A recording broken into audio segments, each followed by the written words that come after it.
और चैतन्य पुरुष ही पिता है। इन दो का जब संयोग होता है तो सृष्टि की शुरुआत होती है। संयोग, सं माने संपूर्ण, योग माने जोड़।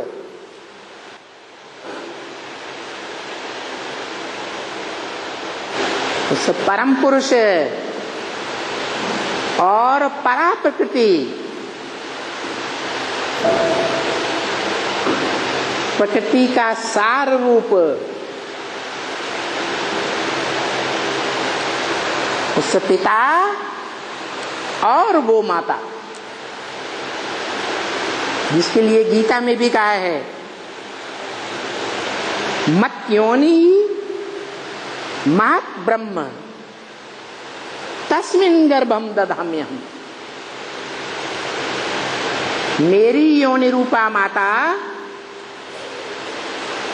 महत् ब्रह्म क्या है? 5 तत्वों में जो महान से महान तत्व है, महत् तत्व, जिसको परम ब्रह्म नाम दिया, उस महत् तत्व में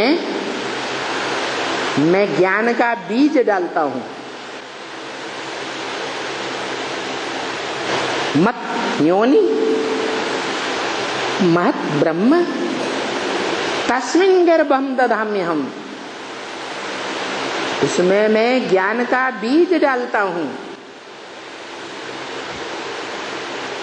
जो दुनिया की सबसे बड़ी शक्ति है सत्य, काय का बीज डालता हूं? सत्य का बीज डालता हूं। वो सत्य, सत्यम शिवम सुंदरम जो कहा जाता है, उसके पास है,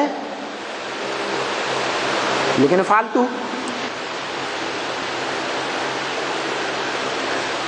जब तक वो प्रवृत्ति न बनाए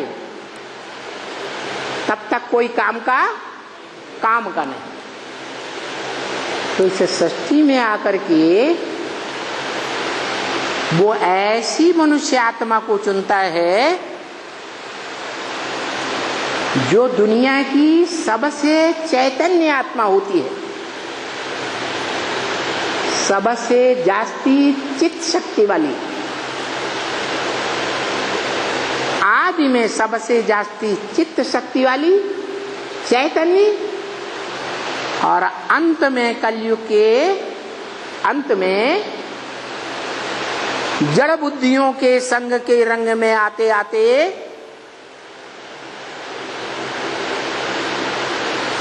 जड़त्वमयी बन जाती है या चैतन्य रहती है? जड़त्वमयी बन जाती है। सबसे जास्ती जड़त्वमयी आत्माएं, मनुष्य आत्माएं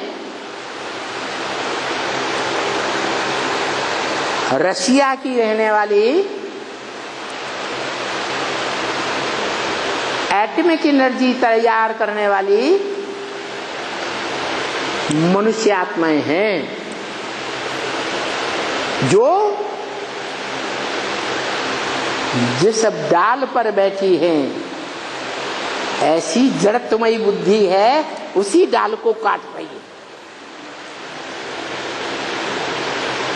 समझ में आया? कैसे हैं? जिस दुनिया में रहते हैं उसी दुनिया को भस्म करने का उन्होंने बारूद बना लिया। तो मूर्ख है, जड़ बुद्धि है या चैतन्य बुद्धि कहें? है महामूर्ख बुद्धि।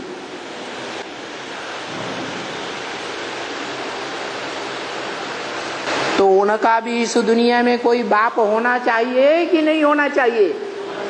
है? होना चाहिए। वही मनुष्य सृष्टि का बाप है। क्या? वो मनुष्य सृष्टि का बाप जो सृष्टि के आदि में मास्टर त्रिकालदर्शी बना था। शिव बाप कहते हैं मैं तो सिर्फ त्रिकालदर्शी हूं, लेकिन तुम बच्चे नंबरवार मास्टर त्रिकालदर्शी। मास्टर माने प्रैक्टिकल में त्रिकालदर्शी। तो जो आत्मा यज्ञ के आदि में इतनी चैतन्य थी कि त्रिकालदर्शी थी, 84 के चक्र में भूत काल में, भविष्य काल में, वर्तमान काल में क्या होने वाला है, कब होने वाला है, ये सारी सच्चाई की शक्ति, ज्ञान का भंडार किससे मिला था? आत्माओं के बाप से मिला था। वही आत्मा इंद्रियों के संसर्ग संपर्क में आने से सतयुग के आदि से ही नीचे गिरती है या ऊंची उठती है?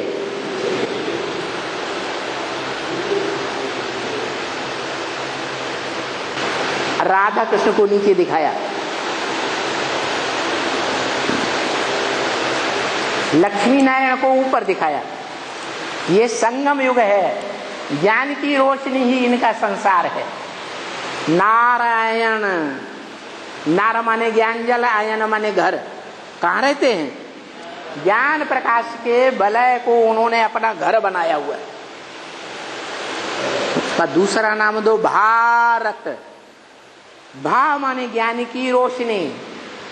ये चारों ओर ज्ञान की रोशनी में रत लगे रहने वाले हैं। ऐसी चैतन्यता है, 100% चैतन्य, वही आत्मा रचना बनाती हैं। तो संपन्न रचना, 16 कला संपूर्ण रचना, ऊंचे से ऊंची रचना, ऊंची से ऊंची स्टेज में रहकर बनाती हैं या नीची स्टेज में रहकर बनाती है? ऊंचे से ऊंची स्टेज क्या है?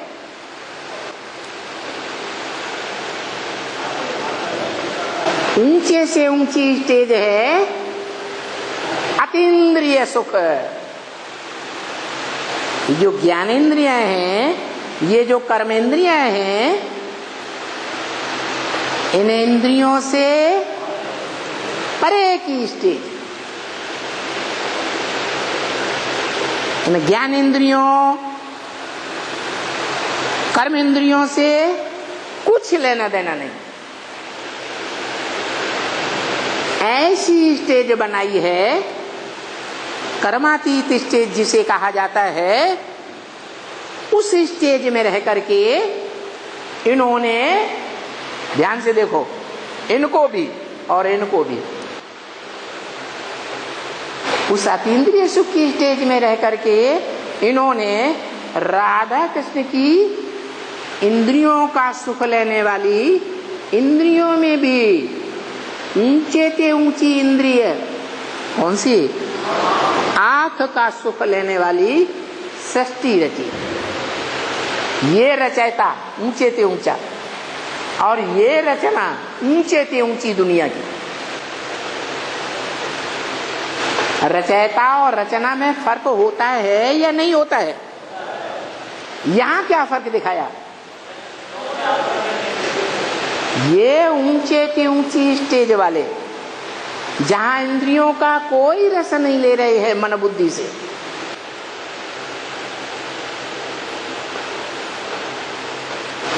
वो ऊंची से ऊंची स्टेज जब इनकी बनती है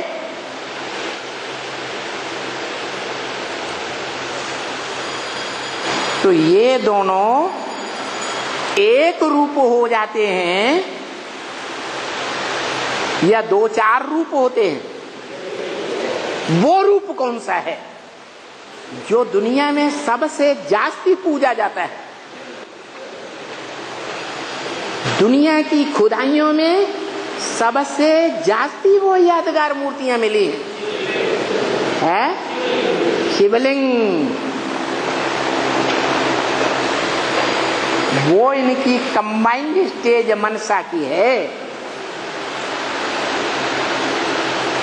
मन बुद्धि का स्तर दोनों का एक हो जाता है। तो एक हुए या दो चार हुए? इसलिए खास भारत में मान्यता है त्वमेव माता च पिता त्वमेव। त्वम माने एक संस्कृत में, यूयम माने दो, युवाम माने तुम सब अनेक। तू ही मेरी माता है, तू ही मेरा पिता है। तो एक के लिए बोला या दो चार के लिए बोला? वो एक कौन है? दुनिया पूजा कर रही है, खुदाइयां कर रही है, बोलिंग मूर्तियां मिलती भी हैं, लेकिन कोई नहीं जानता कि ये जो यादगार है इस सृष्टि का जो माता भी है पिता भी है। त्वमेव माता, तुम माने तू एक मेरी माता, त्वमेव पिता, तू एक ही मेरा पिता। दो नहीं, एक है या दो? एक।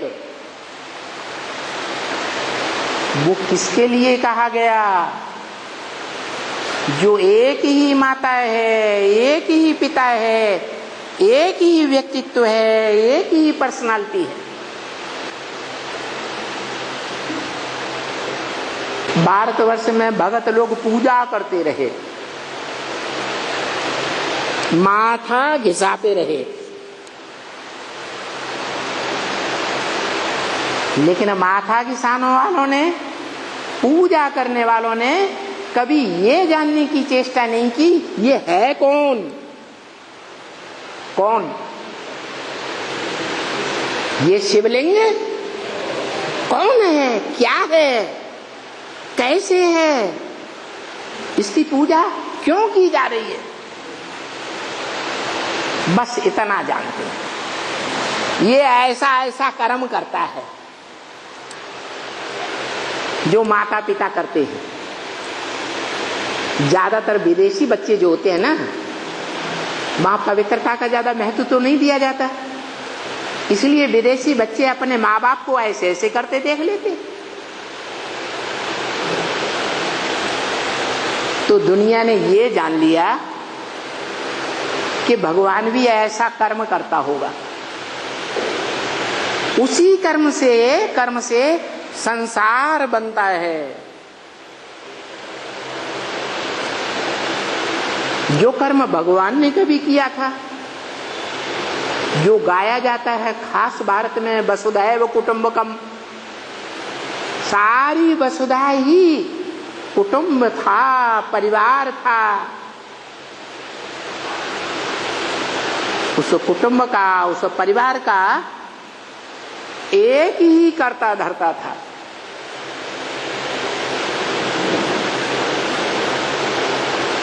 जिसकी भारत में शिव के मंदिर में पूजा होती जा रही है,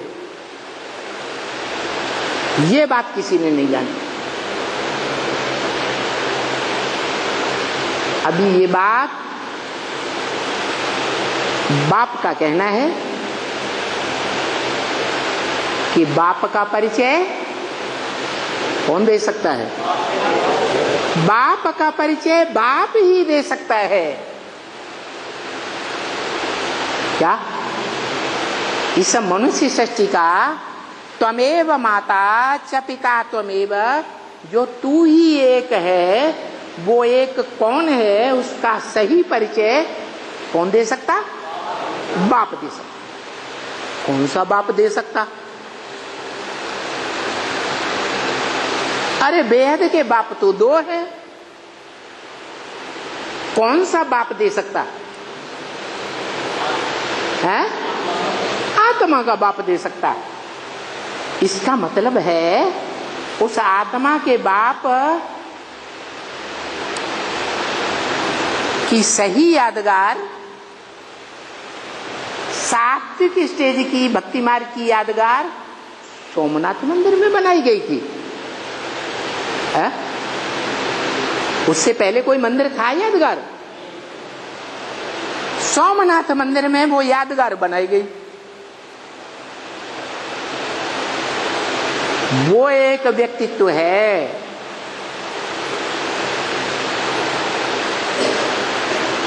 जो मनुष्य मानवीय जो भी सृष्टि है, जिसमें पशु पक्षी कीड़े मकोड़े सब आ जाते हैं, सारे प्राणी,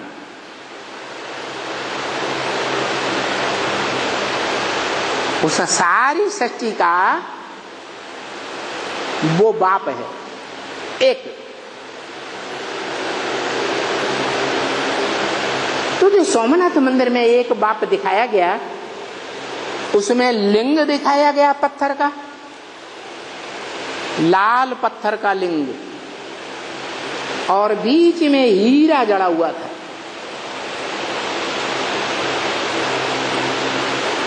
तो वो हीरा किसकी यादगार है और वो लिंग किसकी यादगार है? हीरा हीरो पार्टधारी की यादगार है। माना इस मनुष्य सृष्टि का जो हीरो पार्टधारी है, नारायण कहो, भारत कहो, प्रजापिता कहो, अधूरा रूप, वो पिता ही अपना परिचय देता है, शिव बाप परिचय नहीं देता।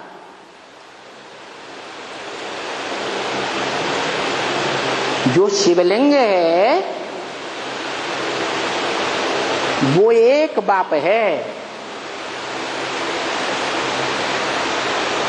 जो सार्वभौम सारी भूमि में उसकी यादगार मिलती है खुदाइयों में। और शिव के मंदिर बनाए जाते हैं जहां पूजा होती है। इतना बड़े रूप में पूजनीय, मान्यता प्राप्त दुनिया में तो कोई दिखाई नहीं पड़ता। कोई है? नहीं।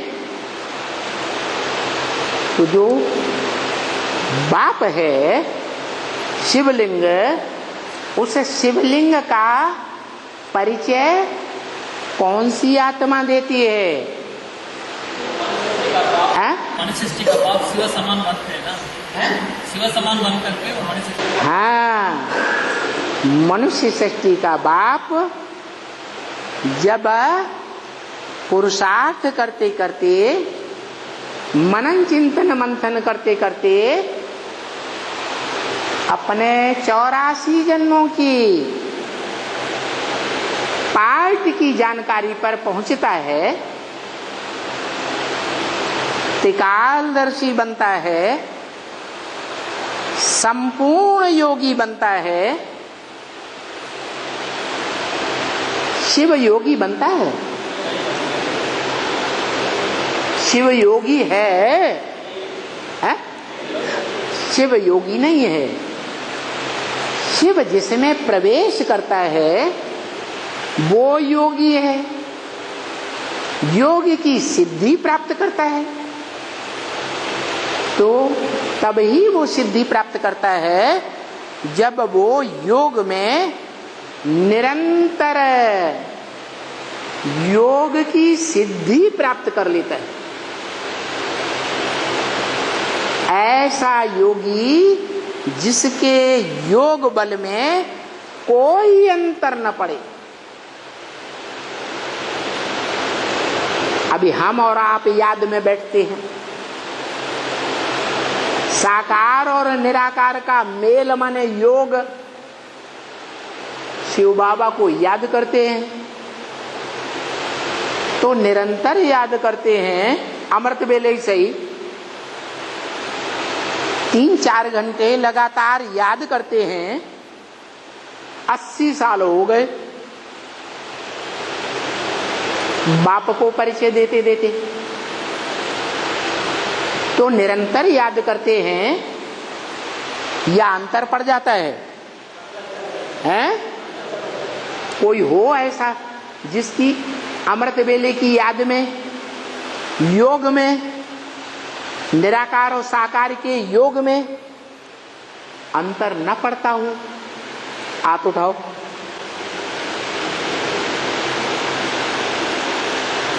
है? कोई नहीं? क्या विश्वास है कि ब्राह्मणों की दुनिया में कोई तो होगा? क्या? जिसकी याद में, जिसके योग में कोई अंतर न पड़ता हो, ऐसा विश्वास है? कोई होगा? है? अरे भाषा नहीं समझ में आती है? कोई होगा? जरूर होगा। अच्छा, फिर ये क्यों कहा?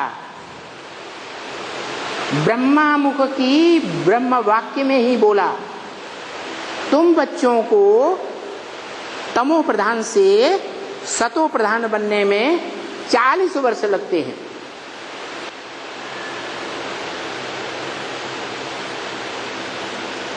चालीस से 50 वर्ष ज्यादा से ज्यादा।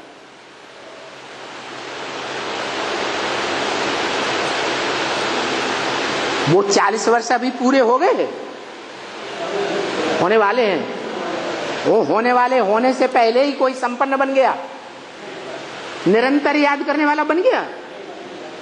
अब तो आपने कैसे बोल दिया जरूर कोई होगा? है? होगा कोई? निरंतर याद करने वाला कोई होगा? हो सकता है?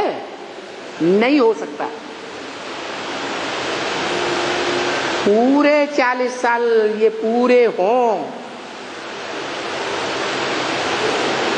जैसे सन 76 के लिए बोला था।